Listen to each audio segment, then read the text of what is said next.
17 ফেব্রুয়ারি 2025 তারিখে সাজ্জাদুর রহমান ওরফে রাখাল রাহা, যিনি এনসিটিভির পাঠ্যক্রম সংস্কার কমিটির একজন গুরুত্বপূর্ণ সদস্য,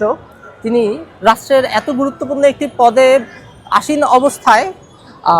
আমাদের ইসলাম ধর্ম, আমাদের রব আল্লাহ এবং আমাদের পবিত্র ইবাদত তাহাজ্জুদকে কটাক্ষ করে চবর্গীয় একটি গালি উল্লেখ করে একটি ফেসবুক স্ট্যাটাস দিয়েছে এবং যা বাংলাদেশের 19 কোটি মুসলিমের হৃদয়ে বেদনার সৃষ্টি করেছে এবং আমাদেরকে বাধ্য করেছে আমাদের ঘর থেকে বের হয়ে, শিক্ষা প্রতিষ্ঠান থেকে বের হয়ে, মসজিদগুলো থেকে বের হয়ে বিক্ষোভ প্রতিবাদী কর্মসূচি করতে। আমরা এতদিন ধরে ধৈর্য ধরেছি এবং রাষ্ট্রের দৃষ্টি আকর্ষণ করেছি বিভিন্ন ধরনের প্রতিবাদী মিছিলের মাধ্যমে, সমাবেশের মাধ্যমে, প্রধান উপদেষ্টা বরাবর স্মারকলিপি প্রদানের মাধ্যমে, আইন উপদেষ্টা বরাবর খোলা চিঠি প্রদানের মাধ্যমে, কিন্তু এখনো পর্যন্ত আমরা রাষ্ট্রযন্ত্র বা প্রশাসন কেউকেই কোনো ধরনের পদক্ষেপ নিতে দেখিনি। এমন পদক্ষেপ না নেওয়ায় যে রাখাল রাহার মতো আরও অসংখ্য নতুন নতুন শাতিম অথবা ধর্ম অবমাননাকারী আমরা দেখতে পেয়েছি গত 17 ফেব্রুয়ারির পর থেকে আজকের দিন পর্যন্ত নতুন করে জেগে উঠেছে। তারা অনেকেই সুসংগঠিতভাবে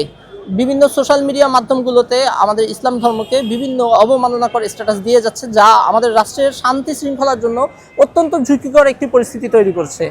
এভাবেই যদি চলতে থাকে এবং রাখাল রাহা থেকে অনুপ্রাণিত হয়ে যারা নতুন করে এইসব কটাক্ষ করছে তাদেরকে যদি আইনের আওতায় আনা না হয়, তাহলে হয়তো আমরা আবার একটি শাপলা চত্বরের মতো ইনসিডেন্ট দেখতে পাবো, যেখানে লাখো তাওহিদি জনতা নিজেদের রক্ত বিলিয়ে দিবে। তো তারপরেও ইসলামের রব আল্লাহ এবং আমাদের প্রিয় নবী রাসূল সাল্লাল্লাহু আলাইহি ওয়াসাল্লামের অবমাননা কখনোই সহ্য করা হবে না এবং কখনো এই ধরনের অবমাননাকারীদের সাথে কোনো ধরনের আপোষ করা হবে না। এই শান্তি শৃঙ্খলা বজায় রাখার জন্য এবং এমন অবমাননাকারীদেরকে একটি ফুল স্টপ বসানোর জন্যই আমি নিজে বাদী হয়ে এই আমাদের বিজ্ঞ সাইবার ট্রাইব্যুনাল আদালতে এই মামলাটি দায়ের করেছি এবং আমাদের আদালত থেকেও আমাদেরকে মোটামুটি আশ্বস্ত করেছে যে এটি তারা খুব সিরিয়াসলি দেখবে। যদিও এতদিন পর্যন্ত আদালত বা কেউই এই বিষয়টি তেমন এটি নজরে আনেনি। বিশেষ করে আমরা